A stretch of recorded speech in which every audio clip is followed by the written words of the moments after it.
안녕하세요. 저는 서울 관악구에 살고 있는 30대 후반의 미혼 여성입니다.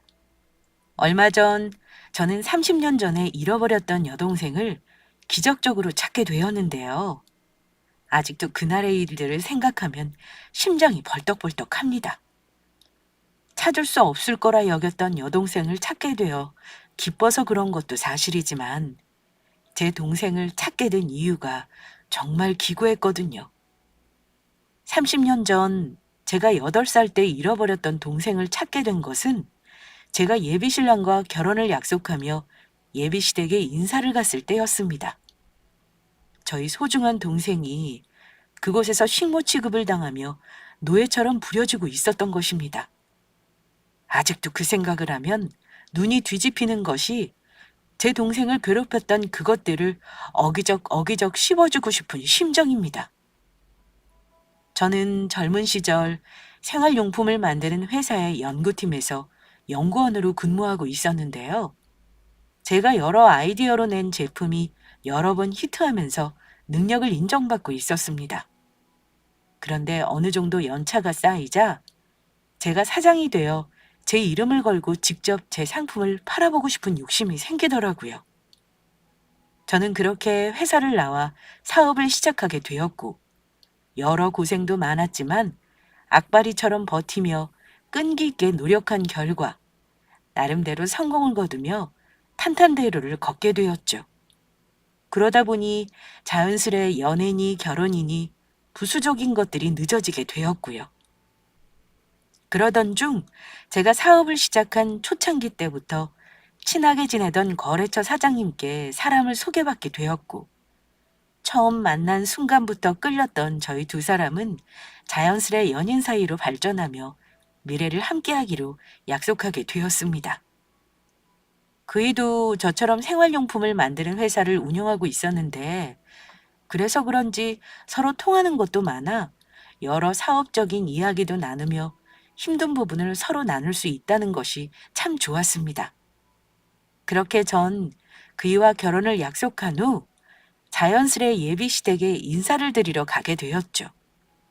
저는 부모님 두 분을 몇 년 전 떠나보내고 가족 없이 혼자인 상태였는데, 그이는 오래전 아버지를 떠나보내고 홀 어머니와 결혼한 동생 부부와 함께 살고 있었습니다. 그이의 말로는 시동생도 예비신랑의 일을 도우며 그이의 회사에서 직원으로 일을 하고 있다고 하더라고요. 사실 전 시댁에 인사를 드리러 가기 전부터 기대하는 게 조금 있었습니다. 늘 저를 배려하고 살뜰히 챙겨주는 그이를 보면서 시댁 식구도 그이처럼 분명 좋은 사람들일 거라고 상상하고 있었거든요. 그런데 인사를 드리러 간 시댁의 이미지는 정말로 최악이었습니다. 저에겐 모두 친절한 시댁 식구들이었지만 예비 시동생과 결혼한 동서를 대하는 시댁 식구들의 모습이 매우 실망스러웠거든요. 애미야, 아직 상차리려면 멀었냐?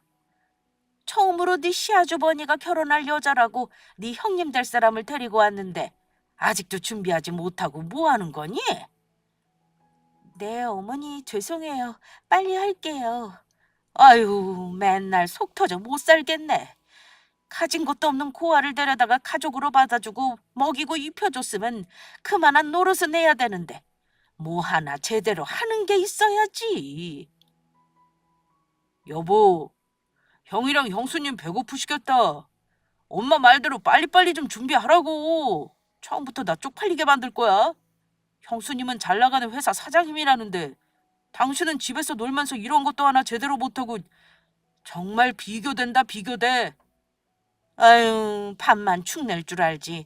저 아무것도 제대로 할 줄 모르는 식충이를 어쩌면 좋니?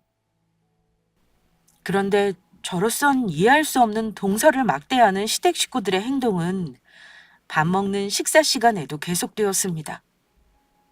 동서가 밥을 먹지 않고 시댁 식구들의 수발을 들며 중간중간 설거지며 청소며 집안일을 계속하고 있는 것이었어요.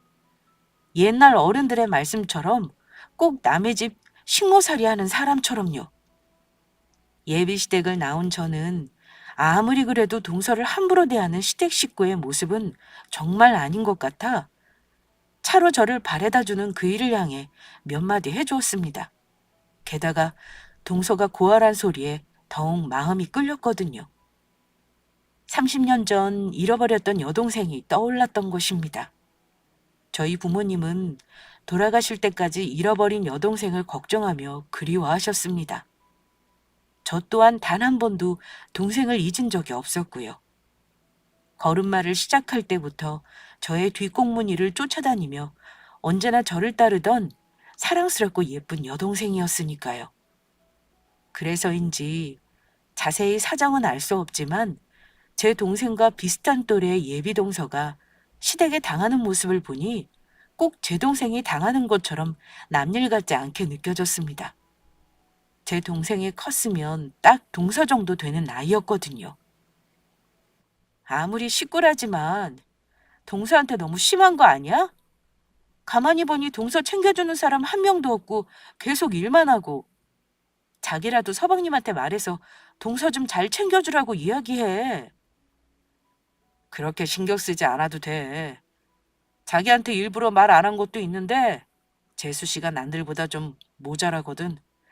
그래서 알아듣게 하려면 가족들이 세게 나가는 수밖에 없어. 재수 씨가 얼마나 멍청한지 말썽 일으킨 적이 한두 번도 아니고 우리도 재수 씨가 그럴 때마다 뒷수습하느냐 얼마나 골치 아팠는데 그리고 오갈 곳 없는 고아를 가족으로 받아줬으면 솔직히 우리 집에 그 정도 봉사는 해야 하는 거 아니야? 그래도 가족인데 내가 볼 때 그렇게 함부로 대하는 건 아닌 것 같아. 그리고 내가 볼 때 동서 모자라 보이지 않았거든? 그런 사람이 어떻게 집안 살림이며 청소며 그렇게 야무지게 할 수 있겠어? 게다가 남들보다 부족하면 차근차근 가르쳐 줄 생각을 해야지. 그런 식으로 대하는 건 아니라고 봐. 예비 동서에 대해 이야기하는 예비 신랑의 태도는 참으로 실망스러운 것이었습니다. 그래서 그 사람과의 결혼도 진심으로 고민하게 되더라고요. 제 앞에서 좋은 모습만 보였던 사람이지만 예비 동서에 대해 말하는 그의 모습에 그것이 전부가 아닐 거란 생각이 든 것이죠. 사람을 함부로 대하는 사람의 인격이 결코 좋을 리가 없었으니까요.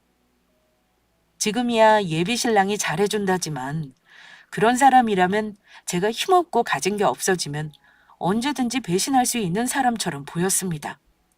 과연 그때도 그의 마음이 변치 않을 수 있을지 의심이 들더라고요. 그래서 전 좀 더 예비 신랑을 지켜보기로 마음 먹었습니다. 물론 예비 시댁도 마찬가지고요.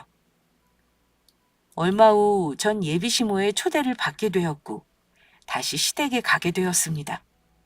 여전히 예비 동서는 혼자 주방에서 일하며 저를 맞이하기 위해 분주하게 움직이고 있었습니다.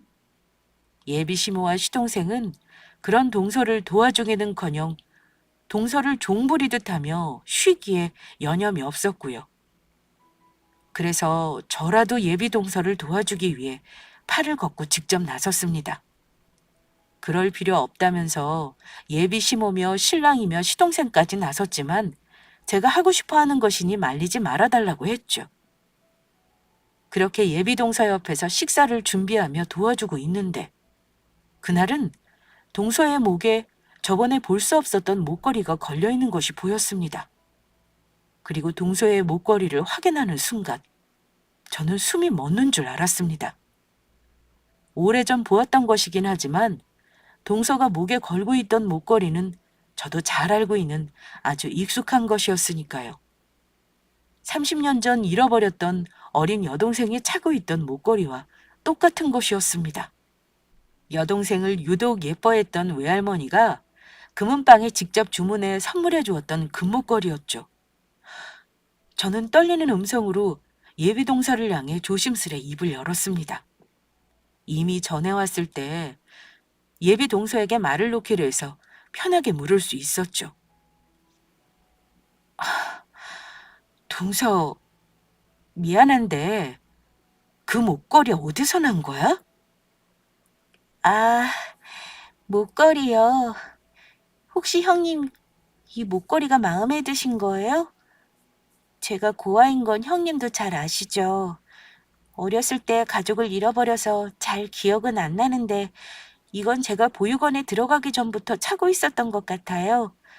길을 잃어버린 저를 경찰관 아저씨가 발견했을 때부터 이 목걸이를 차고 있었다고 보육원 원장님이 말씀해 주셨거든요. 그래서 혹시 길에서 우연이라도 제 가족들을 마주치게 되면 이 목걸이를 보고 저를 알아보지 않을까 해서 계속 차고 다녔던 거예요. 저번에 형님이 저희 집에 왔을 때는 제가 씻고서 깜빡하고 목걸이를 차고 있지 않아서 보지 못하셨을 거예요. 그렇구나. 동서, 혹시 뭐 어릴 적 기억나는 건 없어? 가족을 찾을 수 있는 특정할 만한 그런 것들 말이야. 저도 가족을 찾고 싶어서 생각해 보았는데 평범해서 딱히 특정할 만한 것이 없더라고요. 단지 제가 어릴 적부터 붕어빵을 좋아했는데 언니가 그걸 알고 겨울만 되면 용돈을 모아 절 데리고 동네 붕어빵 장수한테 가서 붕어빵을 사줬던 기억이 나요. 이상하게 아직도 그 기억만은 또렷하게 기억이 나더라고요. 저희 언니 얼굴은 잘 기억은 안 나지만요. 그, 그래? 그러면 혹시 동서 이름이나 가족들 이름은 기억나는 거 없어? 엄마, 아빠가 있었던 것 같긴 한데 부모님 이름이나 제 이름은 기억이 안 나 잘 모르겠고 저희 언니 이름만 기억하고 있어요. 동서가 기억하고 있는 언니 이름이 뭔데? 민수요. 형님 이름이랑 똑같은 민수였어요. 그래서 처음 형님 이름 듣고 얼마나 깜짝 놀랐는지 몰라요. 정말 신기하죠. 동서의 말을 듣고 저는 그만 그 자리에 주저앉을 뻔했습니다. 아무리 생각해도 그녀는 제 동생이 확실해 보였으니까요. 어릴 적부터 동생은 저를 잘 따랐었는데 그런 동생이 예뻐 겨울마다 부모님이 주신 용돈을 모아 동생에게 붕어빵을 사주었었거든요. 그런데 동생도 그걸 잊지 않고 기억하고 있었던 것입니다. 순간 잃어버린 동생을 찾겠다며 백방으로 뛰어다니며 갖은 애를 쓰셨던 돌아가신 부모님의 얼굴이 떠올랐습니다. 동생을 찾기 위해 별의별 수를 다 쓰며 나중엔 경찰청 실종자 가족 지원센터에 유전자 등록까지 했었는데 그런 동생을 예기치 못한 곳에서 너무도 쉽게 찾게 된 것입니다. 하지만 좀 더 모든 것이 확실해질 때까지 지켜보기로 했습니다. 섣부르게 행동했다. 만약 동서가 저희 동생이 아닐 경우 또다시 상처를 줄 수 있는 일이었으니까요. 일단 전 떨리는 마음을 진정시키기로 했죠. 그런 와중에 동서를 향한 예비시모의 괴롭힘은 계속되었고 예비시모가 저희 동생일지도 모르는 사람을 괴롭힌다고 생각하자 욱하는 마음이 들더라고요. 그리고 그날 저는 저의 억장이 무너지는 광경을 우연히 목격하게 되었습니다. 예비 동서를 도와 음식을 준비하던 중 간장이 떨어진 사실을 알고 바쁜 예비 동서를 대신해 제가 밖으로 나가 간장을 사오던 참이었습니다. 그런데 예비 시댁을 들어선 순간 믿지 못할 광경이 눈앞에 펼쳐진 것입니다. 야, 네가 뭔데 우리 안 사람한테 간장을 사오라 말아야? 그 사람이 어떤 사람인데? 잘 나가는 회사 사장님이라고. 능력 없어서 우리 집에 빌붙어 사는 너랑은 다른 사람이라고. 네가 정신이 있니 없니? 만약 저래서 기분 나쁘다고 새아가가 우리 용석이랑 결혼 안 하겠다고 하면 네가 책임질 거야? 아무리 부모 없이 자라서 못 배워도 그렇지. 왜 이렇게 늘 모자란 짓거리만 하는 건지. 너 정말 지능에 문제 있는 거 아니니? 병원 가서 검사 좀 해봐라. 당신 또 문제 일으킨 거야? 제발 정신 좀 차려. 언제까지 이렇게 집안에 분란만 일으킬 건데. 아, 이젠 정말 지친다 지쳐. 단지 제가 바쁜 동서를 대신해 간장을 사러 갔다는 이유로 아무 잘못도 없는 동서에게 트집을 잡아 예비시댁 식구들 모두가 그녀를 괴롭히고 있었던 것입니다. 게다가 제 앞에서는 그렇게 다정하게 굴던 예비신랑까지 동서를 인간 이하 취급하며 막대하고 있었습니다. 제가 볼 때 예비시댁 식구들 모두 아무 잘못도 없는 동서를 괴롭히며 그녀를 자신들의 화풀이 대상처럼 여기는 듯 보였습니다. 그런데도 동서는 제대로 맞서지도 못한 채 그대로 당하고 있더라고요. 죄송해요. 제가 사오려고 했는데 형님이 바람도 쐴 겸 사다 주신다고 해서 말리지를 못했어요. 닥치고! 다음부터 그 사람한테 그런 허드렛 일 시켰다간 아주 국물도 없을 줄 알아. 이 집안이 누구 때문에 먹고 사는데? 다 내가 사업해서 돈 벌어와서 그런 거 아니냐고. 그러면 그런 나랑 결혼할 사람한테 알아서 기여할 거 아니야? 결혼하면 그 사람도 이 집안 먹여 살리게 될 텐데 이게 도대체 무슨 짓이냐고? 처음부터 저런 거랑은 우리 둘째랑 결혼시키는 것이 아니었다. 제대로 할 줄 아는 것도 없는 데다 애도 못 낳는 것이 어떻게 결혼한 지 7년이 넘었는데도 아이가 안 생기니? 너 정말 문제 있는 거 아니니? 머리도 모자라 무슨 문제가 있는지도 아이도 못 낳아. 아유 골치 아파. 둘째야, 지금이라도 너희 이혼 생각해봐야 하는 거 아니니? 새아가랑 비교해도 얼마나 차이가 나는지. 너는 왜 네 형처럼 제대로 된 며느리를 데려오지 못한 거냐? 네 형처럼 확실히 돈이 되는 걸 데리고 왔어야지. 당신 우리 엄마 말 잘 들었지? 앞으로는 제대로 하는 게 좋을 거야. 안 그러면 당장 이혼해버릴 테니까. 아주 이 집안에서 내쫓아버릴 줄 알아. 네가 친정이 있어 형제자매가 있어. 너 여기서 나가라면 구하라 갈 곳도 없잖아. 알겠어. 미안해. 그리고 애미 너 몸 어느 정도 나은 거면 마트 알바 다시 나가야 하는 거 아니니? 게을러서 아무것도 안 하는 주제에 밥만 축내지 말고. 저 잘 먹고 잘 쉬어서 살찐 것 좀 봐. 가족들을 위해 한 푼이라도 더 벌어야 하지 않겠니? 월급 다음은 전부 내 계좌로 보내는 거 잊지 말고. 마트 알바요? 저번에 일하다 무릎 다친 거 아직도 다 낫지도 않았는데요. 병원에서 다 나을 때까지 무리하면 안 된다고 했어요. 그거야 네 사정이고. 그렇게 누가 다치라고 그랬어? 지가 잘못해서 다친 걸 어쩌라는 건지. 당장 이번 주부터 시작하는 게 좋을 거다. 점심 때 집에 와서 이 시어미 밥 차려주는 거 잊지 말고. 네, 알겠습니다, 어머니. 끓어오르는 분노에 당장 집안을 뒤집어 엎고 싶은 걸 전 간신히 참았습니다. 동서가 제 동생일지 모른다는 생각에 그런 것도 있지만 동서가 고아라 의지할 곳 없는 오갈 곳 없는 사람이라는 걸 이용해 노예처럼 부려먹는 그들이 용서가 안 되었습니다. 사람이라면 결코 해서는 안 되는 행동이었으니까요. 게다가 말하는 분위기를 보아 결혼 후 저 또한 이용해 먹으려는 저들의 속내가 뻔히 보이더라고요. 그래서 전 며칠 후 예비시댁에 놀러 가고 싶다는 핑계로 다시 한번 예비시댁에 방문했습니다. 마지막으로 동서가 제 동생인지 확실하게 확인하기 위해서요. 그리고 만약 동서가 제 동생이 맞는다면 그녀를 예비시댁에서 구해낼 생각이었죠. 설령 동서가 제 친동생이 아니더라도 그녀를 그 거지 같은 집구석에서 빼내올 생각이었습니다. 그래서 저희 회사에 일자리를 주고 당분간 살 집도 마련해 주어 스스로 자립할 때까지 도와줄 계획이었죠.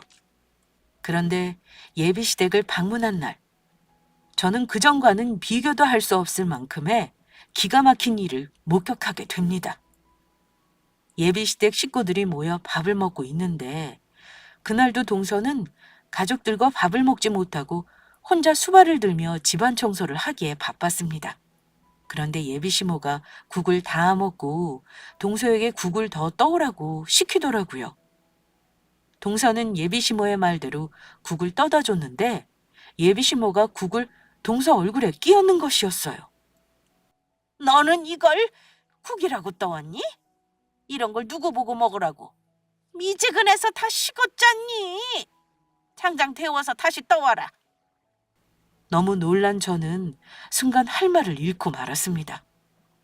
제가 이젠 아예 자기들 식구가 되었다고 생각한 건지 제 앞에서 아예 대놓고 동서를 막대하기 시작한 겁니다.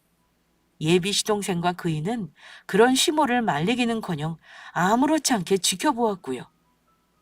동서는 그런 예비 시모에게 군말 없이 국을 데워 가져다 주었습니다.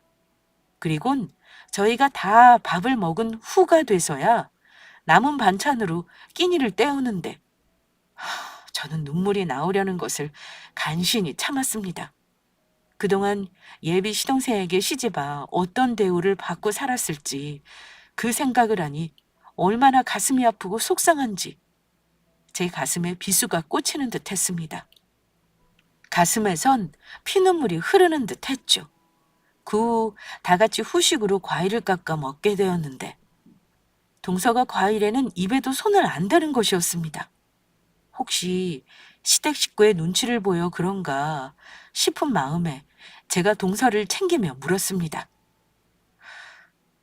저 동서는 왜 복숭아 안 먹어? 되게 달고 맛있는데 한 입 먹어봐. 아니에요. 실은 제가 복숭아 알레르기가 있어서 먹으면 몸에 두드러기가 나거든요.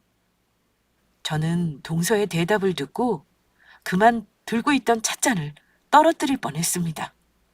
동서는 돌아가신 부모님과 제가 그토록 찾아 헤맸던 30년 전 잃어버렸던 저의 여동생이 맞았던 것입니다.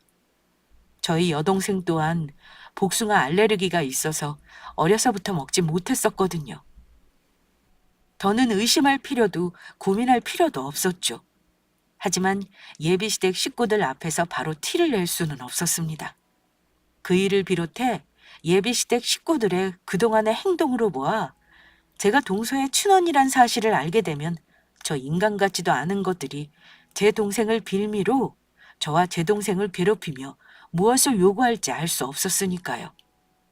저는 속으로 예비시댁 식구들을 향해 복수의 칼날을 갈게 되었습니다. 어떻게 되었든 제 동생이 당한 만큼 저들에게 꼭 돌려줄 생각이었죠.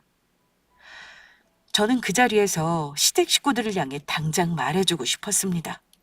내가 볼 때 멍청한 건 내 동생이 아니고 바로 니들이라고 말이죠. 얼마나 멍청하고 인간이 덜 되었으면 같은 사람을 이렇게 대놓고 무시하며 괴롭힐 수 있느냐고 묻고 싶었습니다. 그것도 자기들을 위해 묵묵히 희생하며 챙기고 뒷바라지 해준 동생한테요. 제가 볼 때 예비시댁 식구들이야말로 제 여동생이 없으면 저들 주둥이에 들어가는 밥 한 톨 하나, 입은 옷 하나 제대로 챙기지 못하는 덜 떨어진 인간들처럼 보였으니까요. 저는 그날 예비시댁을 나오며 몰래 동생에게 전화번호를 물었습니다.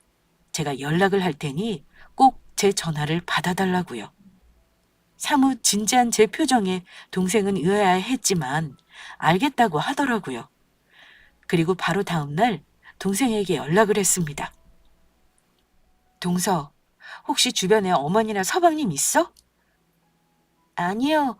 어머니는 친구들 만난다고 밖으로 나가셨고 그이는 출근했어요. 그러면 동서, 내가 지금부터 동서한테 중요하게 할 말이 있는데 놀라지 말고 들어줘?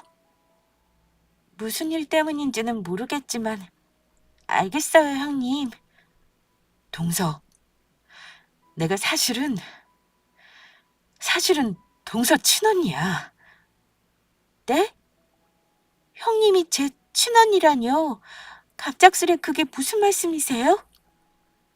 용석 씨한테도 아직 말하지 않은 건데 나한테 사실 여동생이 한 명 있었거든. 그런데 내가 초등학교 다닐 때 여동생이 학교 끝난 날 마중 나가러 간다면서 집 밖으로 나갔다가 사라졌었어. 우리 집이 단독주택에 살고 있었는데 어디 안 가고 대문 앞에서 기다린다고 했던 동생이 그날 사라지고 만 거야. 내 동생도 동서가 하고 있는 똑같은 목걸이를 하고 있었어. 그리고 겨울마다 동서 언니가 붕어빵을 사주었다고 했지? 내가 그랬거든? 내가 동생이 붕어빵 좋아하는 거 알아서 겨울마다 부모님 용돈 주신 거 모아서 종종 사주곤 했었어. 그리고 내 동생도 복숭아 알레르기가 있었고 민정아, 모르겠어? 내가 바로 네 언니야. 겨울이면 네 손 꼭 잡고 붕어빵 사러 갔던 바로 네 언니라고, 민수 언니. 민수 언니? 정말로 민수 언니야? 언니가 내 언니 맞아? 내 이름이 민정이고? 그래, 민정아. 내가 바로 네 언니야, 민정아. 언니. 한동안 저희 두 사람은 아무 말도 못한 채 핸드폰을 붙잡고 울기만 했습니다. 그리고 그간의 이야기들을 해주었습니다. 혹시 동생이 오해하고 있을까봐 동생을 버린 게 아닌 잃어버린 거라 몇 번이나 설명해 주었습니다. 그런 동생을 찾기 위해 가족들이 얼마나 열심히 노력했는지도요. 동생에게 어쩔 수 없이 돌아가신 부모님 이야기도 해줘야 했는데 동생은 많이 아쉬워했지만 생각보다 덤덤하게 잘 받아들이는 것 같았습니다. 지금이라도 자기가 누구인지 또 부모님이 누구인지 알게 되고 언니인 저를 찾아 감사하게 생각하는 듯 했습니다. 그리고 저희는 서로 떨어져 사는 동안 어떻게 살아왔던 것인지 그간 풀지 못했던 이야기도 나누었습니다. 그 후 동생이 알바로 나가게 된 마트를 쉬는 날, 밖에서 따로 만날 약속을 잡았습니다. 제가 동생의 친언니란 것과 이 모든 사실을 예비시댁 식구들에게 비밀로 하라고 신신당부하면서요. 그리고 마침내 저희 집에서 동생과 만날 수 있었습니다. 단둘이 편하게 이야기할 곳은 저희 집밖에 없는 데다 동생이 혹시 찾아올까 저희 가족은 이사를 하지 않고 동생과 살던 집에서 쭉 살고 있었거든요. 비록 지금은 부모님이 안 계시지만 동생이 살던 집이 어떤 곳인지 직접 보여주고 싶었습니다. 동생을 잃어버리고 변하지 않고 그대로인 여동생의 방까지도요. 살아있을 거라 믿고 있었지만 다 큰 동생이 찾아와 부모님이 지내던 안방이며 자기 방이며 이것저것을 둘러보는데 정말 감회가 새롭더라고요. 언니가 우리 민정이를 너무 늦게 찾았지? 정말 미안해. 아니야, 언니. 평생 찾을 수 없을 거로 생각했는데 이렇게라도 가족들을 찾고 언니를 다시 만날 수 있어서 나 지금 너무 행복해. 앞으로는 아무 걱정하지 마. 이 언니가 알아서 다 해줄 테니까. 언니가 민정이를 지켜줄 거야. 이제 언니만 믿어. 알았어, 언니. 그런데 민정아, 언니가 묻고 싶은 게 있는데 왜 그렇게 시댁 식구들이 너를 괴롭히는 거야? 그리고 너는 왜 그걸 알면서 가만히 당하고만 있는 거고? 그게 아니고, 사실 내가 그이와 결혼 전 직장 다닐 때만 해도 어머니도 아주버니도 남편도 모두 너무 잘해줬었거든? 처음 시댁에 인사드리러 갔는데 나보고 친딸 같다면서 어머니도 나를 아주 예뻐하셨어. 그래서 아무 의심 없이 그이랑 결혼한 거고, 사실 내가 고아라는 것 때문에 흠잡히기 싫어서 그동안 일하면서 모아두었던 돈 전부 예단이며 혼수며 열심히 해갔었거든. 그랬더니 남편이며 시댁 식구며 모두 좋아하더라고. 그런데 내가 갑자기 몸이 안 좋아져서 일을 관두고 쉬게 되자 가족들 모두 점점 돌변하더라. 그래서 그게 지금까지 온 거고. 그러면 차라리 이혼하지 그랬어. 저런 것들을 어떻게 가족이라고 믿고 계속 산 거야? 정말로 오갈 곳이 없어서 참고 살았던 거야? 내가 모았던 돈들 전부 시댁에 준 거나 마찬가지이니 당장 이혼하면 오갈 곳이 없는 것도 사실이지만 그보단 가족이란 생각에 참아 버릴 수가 없더라고. 나 사실 결혼해서 화목한 가정을 꾸리고 사는 게 꿈이었거든. 그동안 이 세상에 혼자라고 생각하고 살았는데 결혼하고 처음으로 가족이라는 게 생기자 그게 너무 행복했었어. 그래서 알면서도 당하고 살았어. 다시 혼자가 되는 게 무서웠나 봐. 동생의 말을 듣자 더욱 안쓰러운 생각이었습니다. 왜냐하면 동생의 시댁에 그렇게 당하면서 참고 살 수밖에 없었는지 그 마음이 이해가 되었거든요. 어릴 적 가족과 헤어져 혼자 살았으니 그 외로움이야 말로 표현할 수 없는 것이었을 테니까요. 게다가 자신이 누구인지 부모가 누구인지도 모른 채 살아간다는 것 자체가 많이 무섭고 두려웠을 거란 생각이었습니다. 그래서 그런 모진구박을 받으면서도 시댁 식구를 버리지 못하고 살았던 것일 테니까요. 저는 처음으로 그날 동생에게 따뜻한 밥을 해먹이며 오순도순 여러 이야기를 주고받았습니다. 어느덧 아쉬운 작별의 시간이 다가오고 저는 집으로 돌아가려는 동생을 붙잡고 아주 중요한 내용이 될 말을 꺼냈습니다. 민정아, 너 그 집에서 나오자. 앞으로는 언니가 민정이 인생 책임져 줄게. 언니, 그게 무슨 말이야? 너 아직 서방님 사이에 아이도 없고 너 진짜 가정 여기 있잖아. 바로 네 언니인 나 말이야. 그러니까 너 그만 그 쓰레기 같은 시댁에서 나오라고. 언니가 도와줄게. 앞으로는 언니랑 살자. 다른 사람 집 말고 바로 우리가 함께 살던 여기 우리 집에서.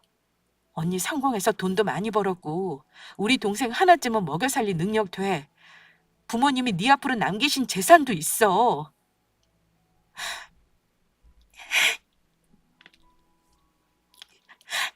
언니, 나 정말 그래도 돼? 나 앞으로 언니랑 살아도 되는 거야?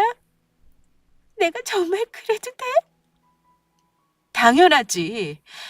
민정이 네 진짜 집은 그 망할 놈들이 있는 집구석이 아니고 바로 여기라고. 그러니까 그런 인간 쓰레기들은 이제 버려. 앞으로는 언니가 하자는 대로 해.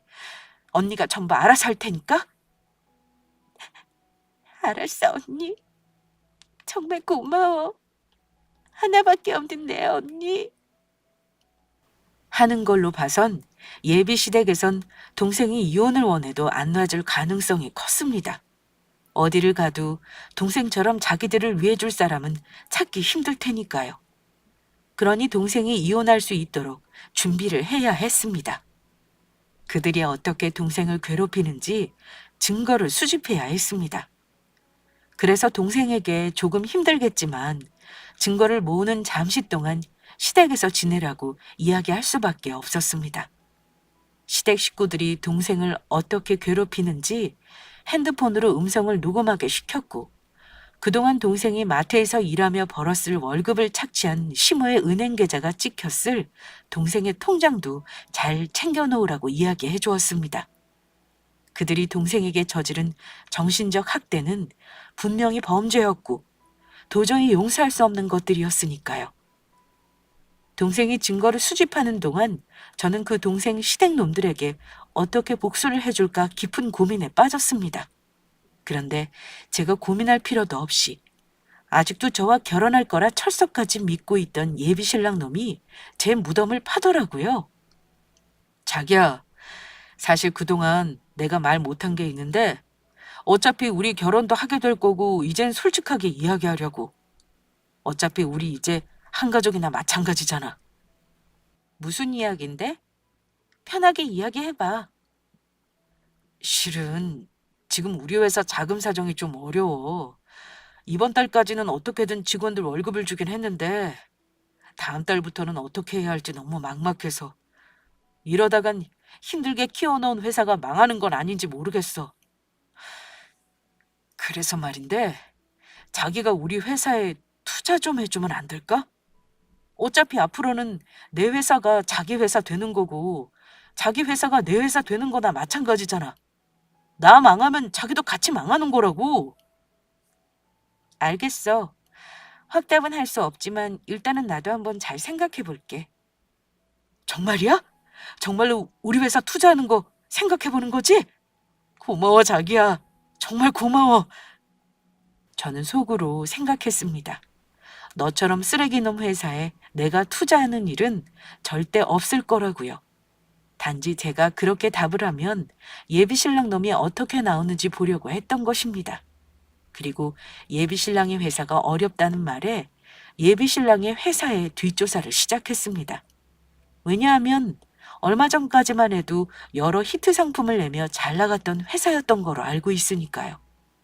그리고 알게 된 놀라운 사실은 예비신랑 놈의 회사가 이젠 아무것도 가진 것 없는 빈 깡통 회사가 되었다는 것이었습니다. 몇 가지 히트 상품을 내며 회사 매출이 오르자 예비신랑 놈이 그 후 몇 가지 신제품을 내놓았는데 내놓은 것들마다 줄줄이 말아먹었던 모양입니다. 그래서 결국 직원들 월급까지 걱정하는 신세가 되었고요. 당장 내일 망한다고 해도 이상할 것이 없는 회사에 투자를 하라니 예비신랑 놈의 말은 저에게 같이 죽자는 소리밖에 되지 않았습니다. 그런데 예비신랑 놈은 저의 말에 제가 자기를 도와줄 거라 확신을 했는지 또다시 일을 벌이더라고요. 본인이 대히트칠 신제품을 개발했다면서 아무런 대책도 없이 물건들을 마구 뽑기 시작했던 것입니다. 그것도 남에게 돈까지 빌려서요. 제가 투자를 하면 그 돈으로 자기가 빌렸던 돈들을 막으면 된다고 생각했던 것 같습니다. 어차피 제가 망하는 것도 아니고 지가 지 스스로 망하겠다는데 더는 말릴 이유가 없었습니다. 게다가 이번 일은 예비시모와 시동생 예비신랑까지 세 사람을 모두 정신을 차리게 해줄 아주 좋은 기회라고 생각했고요. 저만 적당한 때에 저희 동생을 데리고 예비시댁을 떠나면 될 것 같았습니다. 그러던 어느 날 늦은 밤, 동생에게 갑작스레 전화가 걸려왔습니다. 언니, 나 좀 살려줘. 언니, 어머니가. 다급하게 자신을 살려달라는 동생의 목소리. 그리고 그 뒤에서 고래고래 소리 지르는 예비시모의 목소리와 함께 물건들이 깨지는 소리가 들렸습니다. 저는 살려달라는 다급한 동생의 말에 재빨리 예비시댁으로 달려갔죠. 그리고 예비시댁의 집 아파트 벨을 눌러 집 안으로 들어가니 제 동생의 몰골은 말이 아니었습니다. 예비시모에게 맞았는지 동생의 머리를 다 헝클어져 있더라고요. 예비시모라는 인간이 기어이 제 동생에게 손찌검까지 하기 시작한 겁니다. 그 광경을 예비신랑 놈과 시동생 놈은 그저 지켜보고만 있었고요. 아이고, 세아가 밤늦게 여긴 무슨 일이니? 네 동서가 요즘 내 말을 좀 안 듣는 것 같아서 잠시 혼내주고 있었다. 너는 신경 쓸 필요 없어. 그래, 자기야, 엄마 말이 맞아. 밤늦게 여긴 무슨 일로 온 거야? 여긴 신경 쓰지 말고 우린 잠시 밖에 나가자. 참을 수 없는 저는 그동안 참아왔던 말을 드디어 꺼냈습니다. 다 됐고, 너희들 지금 내 동생한테 이게 무슨 짓이야? 동생이라니. 아가, 그게 무슨 말이냐? 당신이 지금 내 동생 때리고 있잖아. 당신 며느리 내가 30년 전에 잃어버렸던 내 친동생이라고. 이제 너희 같은 것들이랑은 전부 끝이야. 전부 끝장. 동생이라니? 자기 동생 같은 거 없었잖아. 자기 외동딸 아니었어? 니놈한테 이야기 안 한 것뿐이지 있었어 내 동생. 그리고 당신 집에서 애타게 찾던 동생을 얼마 전 찾게 되었고 그런 소중한 내 동생을 네가 어떻게 대했는지 내가 두 눈으로 똑똑히 확인했지. 내 동생은 너희를 진짜 가족이라 생각하고 잘 살려고 노력했는데 인간이란 것들이 어떻게 이럴 수가 있어? 어떻게 이렇게 한 사람을 괴롭히며 못 살게 살 수 있냐고? 그러면 정말로 애미가 진짜 세아가 네 친동생이라는 소리니? 어머나, 그것도 모르고 내가 그동안 큰 실수를 했구나. 아이, 정말 미안하다. 세아가 그만 마음 풀거라. 애미가 세아가 네 친동생인 줄 알았으면 절대 이렇게 대하지 않았을 거다. 자기야, 정말 미안해. 재수 씨가 자기 동생인 줄 모르고 그랬어. 앞으로는 안 그럴게. 한 번만 기회를 줘. 네, 형수님. 저희가 몰라서 그랬어요. 앞으로는 저희 집사람한테 정말 잘하겠습니다. 이렇게 맹세할게요. 맹세 같은 소리하고 자빠졌네. 오늘부로 제 동생 이 집 사람 아니니까 그렇게 하세요. 제 동생 이 쓰레기 같은 집구석에서 그만 데리고 나가겠습니다. 그러면 모두 안녕히 계세요. 전 동생 손을 꼭 잡고 그 집구석을 나와버렸습니다. 어차피 동생의 물건들이야 새로 사면 되는 것이고 제 동생의 안전 확보가 우선이었으니까요. 미안하다고 사과하며 제 신랑과 시댁 식구들에게 연락이 계속 왔었지만 전 무시해버렸습니다. 그리고 며칠 후 저희 회사에 예비 신랑을 비롯하여 시댁 식구들 전부 모이게 했죠. 마지막으로 결판을 내야 했으니까요. 무슨 일이 생길지 모르니 다른 곳에서 만나는 것보다 저희 회사 직원들이 있는 회사에서 만나는 것이 가장 안전하다는 생각이었습니다. 그래서 사장실에 무슨 일이 생긴 것 같으면 바로 직원들을 불러달라고 저희 비서에게도 부탁을 해놓은 상태였고요. 예비 신랑을 비롯해 시댁 식구들은 저와 동생을 보자마자 잘못했다며 빌기 시작하더라고요. 애미야, 그동안 내가 전부 잘못했다. 내가 너무 지나쳤었어. 애미 너랑 가깝다고 생각하다 보니 허물없이 지내려다 내가 그만 실수를 했지 뭐니. 그러니까 그만 화 풀고 다시 집에 들어오면 안 될까? 여보, 나도 잘못했어. 그만 집으로 돌아와. 당신 없으니까 밥 해주는 사람도 없고 집안도 엉망이고 아주 쓰레기장이 따로 없어. 난 당신이 빨리 우리 집으로 다시 돌아왔으면 좋겠어. 자기야, 정말 미안해. 재수 씨가 잃어버린 자기 동생인 줄 알았으면 진작 신경 써줬을 텐데 그것도 모르고 내가 그동안 실수한 것 같아. 다시는 안 그럴 테니까 그만 화 풀면 안 될까? 나 한 번만 용서해주라. 그래, 세아가. 좋은 게 좋은 거라고. 우리 다 같이 다시 한번 잘해보면 어떻겠니? 세아가, 네가 정말로 우리 집에 시집 오면 자매끼리 서로 의지도 될 테고 얼마나 좋아. 앞으로는 내가 애미한테도 정말 잘하마. 왜? 이제는 제 동생에 이어 저까지 부려먹고 살려고요? 민정이가 제 동생이라고 하니 이제야 아쉬워졌나 봐요? 그동안은 왜 저희 동생한테 잘해주지 못했는데요? 당신들이 무식해서 뭘 모르는 것 같아 설명해 주는데 사람 때리는 것만이 폭력이 아니야. 정신적으로 못 살게 굴고 괴롭히는 것도 폭력이라고. 게다가 시어머니라는 사람은 내 동생한테 손찌검까지 했지. 그러니까 이렇게 너희 두 사람 앞에 와서 잘못했다고 내가 용서를 빌지 않니? 자기야, 우리 가족들 모두 정말 미안해. 내가 대표해서 이렇게 사과할게. 우리 다시 잘 시작해보자. 응? 제발, 자기야. 안 그래도 나도 다시 시작하려고 했어. 처음부터 제대로 다시. 그게 정말이야? 우리 정말 다시 시작하는 거야? 우리 가족들한테 다시 한번 기회 주는 거냐고. 자기야, 정말 고마워. 앞으로는 내가 정말 잘할게. 세아가 정말 고맙다. 형수님, 고맙습니다. 아니. 내 말을 잘 못 알아들었나 본데 거지 같은 당신들 빼고 앞으로 내 동생이랑 나랑 다시 잘 시작해보겠다는 이야기야. 그래서 하는 말인데 우리 결혼도 없었던 걸로 하자. 네 놈이 내 동생한테 행동하는 거 보니까 너 같은 놈이랑 결혼했다가는 아주 내 인생까지 망치게 생겼어. 그러니까 내가 당신 회사에 투자해줄 일은 영원히 없을 거란 소리지. 그리고 내 하나뿐인 동생은 당신 동생 놈이랑 이혼시킬 테니까 그렇게 알고. 안 돼, 자기야. 그럴 수는 없어. 이제 와서 자기가 나 버리면 나는 끝장이라고. 자기만 믿고 일 벌려놨는데 자기가 나 안 도와주면 우리 회사 망한다고. 그러면 가족들은 뭘 먹고 살라고? 여기저기 빌린 그 많은 돈을 나보고 어떻게 갚으라고? 그거야 네 놈 사정이고. 네 놈은 내 동생 괴롭힐 때 내 동생 사정 봐주면서 괴롭혔니?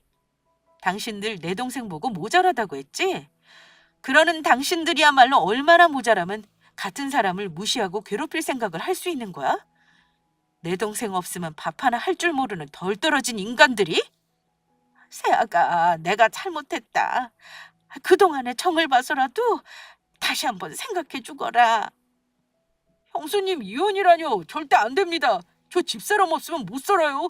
우리 집사람 제가 아직 많이 사랑한다고요. 사랑 같은 소리하고 자빠졌네.